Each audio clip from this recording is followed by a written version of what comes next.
Hello everyone, আমি চম্পা। আজ চলে এসেছি আরও একটি মিনি ব্লগ নিয়ে।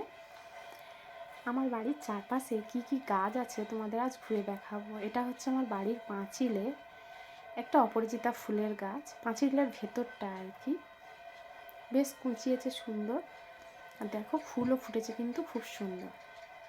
ফুলগুলো দেখো, একটা নীল একটা বেগুনি মতো লাগছে। ওটা তো না মোবাইলের স্ক্রিনের ফটোতে ওরকম লাগছে, কিন্তু আদপে নীল ফুলই ফোটে। চলো এবার বাহির সাইডটা তোমাদের ঘুরে দেখাই।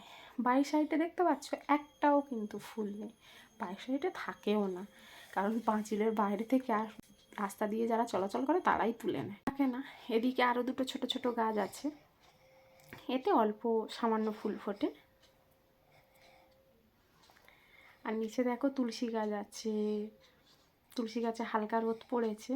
আর নয়নতারা গাছ আছে। আমাদের এদিকে এই ফুলটাকে পয়সা ফুলও বলে বা তারা ফুলও বলে। দেখো সাদা ফুলটাতে এতটাই রোদ পড়েছে যে স্কিনে ভালো করে বোঝাই যাচ্ছে না। এই ফুলটা আবার বোঝা যাচ্ছে। আর মালসাতে আমার মেয়ে ছোট ছোট ঘাস ফুলের চারা লাগে।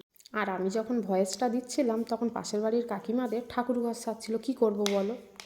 আর রান্নাঘরের পাঁচিলের গার ধারে বস্তায় করে আমি ছাই দিয়েছি, ছাই কিন্তু দিয়ে দিয়েছি ছোট ছোট লঙ্কা চারা।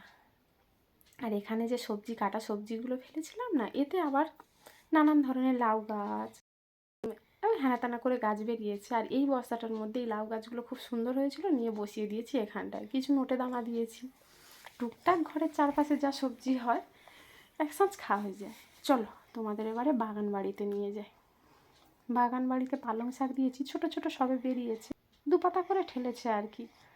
আর এটা হচ্ছে মূলো গাছ।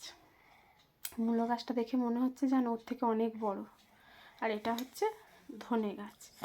পালং শাকের তুলনায় মূলো গাছটা একটু বেশিই বাড়ে। আর ছোট ছোট বিন করাই দিয়েছি, কিছুটা জায়গা পরিষ্কার করেছি। আর এই দিকটা দেখো এখনও জঙ্গল হয়ে আছে, পুরোটা পরিষ্কার করে উঠতেই পারিনি। যতটুকু পরিষ্কার করেছি তার মধ্যেই একটু ঘরের টুকটাক সবজি দিয়েছি আর কি।